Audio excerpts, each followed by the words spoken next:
Welcome back to Smart Money with Emmy Hernandez. Last segment, we talked about size up your current situation and look at the source of retirement income that you have. Now, I'm going to talk you through how to do the distribution and make the most of your hard-earned money during your retirement. Okay. Now, before we can focus on the distribution part, you probably want to know first how long a portfolio of funds or money will last you. Okay, so in order to do that, I really recommend that, I'm going to talk about that a little bit, but I would recommend that you sit down with a financial professional also. You can call me or call your financial advisor and take a look at this number together because it can be a little bit complicated. But first of all, you want to think about the money that you have and ask questions of what different rate of withdrawal that you use and how long would that money last, okay? Because different rate of withdrawal will also mean different time frame that your money will last. For example, if you have $500,000 in your portfolio and you assume that this will earn maybe 4% interest rate, annual rate per year, and you'd like to withdraw $50,000 from that portfolio every year.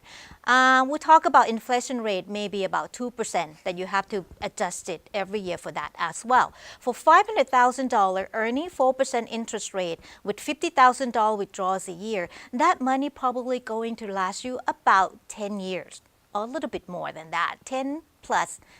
Now, if you can have that portfolio earn a little bit more, let's say move up to about 8% rate of return, then with the same rate of withdrawal, $50,000 a year, that pool of money will last you about 14 years. Okay, so as you can see, the number can change. And when I say this, I move the money from 4% interest rate to 8% very easily just by talking. But in reality, practically, it's not that easy. It depends on how you decide your investment, your portfolio, the level of risk that you can take. So that's why I said it can be a little bit complicated. You want to make sure that you get help from a financial professional. Okay, and of course, call us if you need help. We can always do that for you.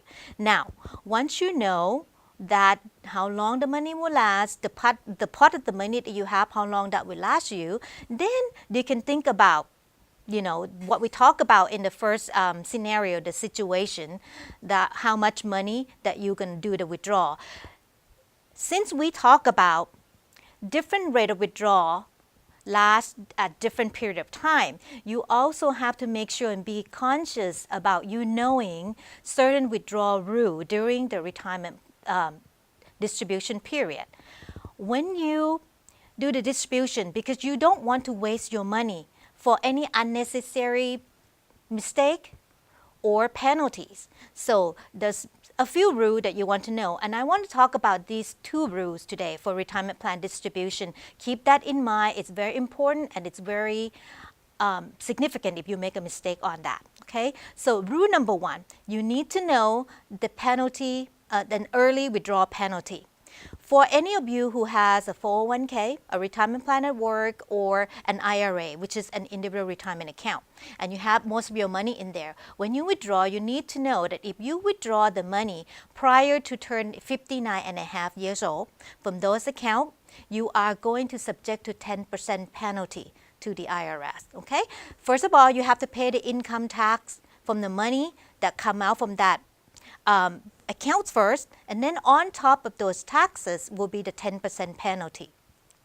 So that's quite heavy. You don't want to do that. If you have an emergency or a situation where you really, really need the money prior to 59 and a half years old, you may look for some exception for that. Okay, exception for that would be in case of death, disability. Those are something that you may be able to tap it and the IRS will not penalize you for that. However, if you don't qualify for those penalty, by the way, almost forgot. For an IRA account, they also give you a little bit more exceptions, such as you may withdraw some money from the account without penalty if you use that money for higher education expenses for you and your dependents. Okay, and also a first-time home buyer. You can also take that money out for the down payment, but it limit to only $10,000. So you have to be careful with that as well.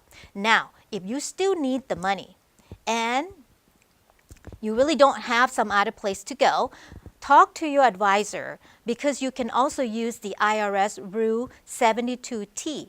Rule 72T will allow you to take a substantially equal periodic withdrawal payment. You calculate that based on your life expectancy, and you can take the money out of the plan based on that calculation and without penalty. However, that rule is very strict. Once you get into the calculation, once you get the number, you have to stay with that plan for at least 5 years or until you turn 59 and a half, whichever longer. Okay, so you really can't change, because if you make any adjustment or change anything at all, it will reverse back, and all the money that you took out from the plan, it will be taxable, and well, it's taxable anyway, but it will have 10% penalty on top of that, which we don't want. So you have to really be careful with that. Okay, so that rule number 1, 59 and a half years old is the key. Any withdrawal before that, you're subject to penalty. The second important rule that you have to know is the 70 and a half years old rule, which is an RMD, required minimum distribution. For that age, even if you don't need the money from your retirement plan just yet, you have to start the withdrawal.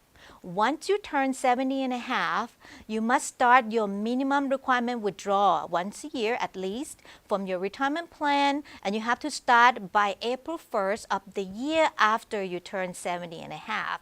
Okay, now if you miss that, what's the penalty? Very big. If you miss that, the penalty is 50% of the amount that you're supposed to withdraw. For example, if your required distribution for this year is $5,000 and you forgot, you didn't take it, the penalty is $2,500. So you have to take the $5,000 you forgot, and you have to take a $2,500 more for the penalty, and then pay tax and all that. As you can see, this penalty can be big. It can really drain your retirement fund, your saving account really quickly, so you don't want to get into that situation. Now, knows your retirement plan rules is very important. If you're not sure anything about that, talk to the financial professional. Call us. We can walk you through that. Also, talk to me, get a hold of me in my office, and we can always help you with all this planning. Now that we know your current situation, step 1, we know the distribution rule, step 2, we are going to come back and talk about your investment strategies.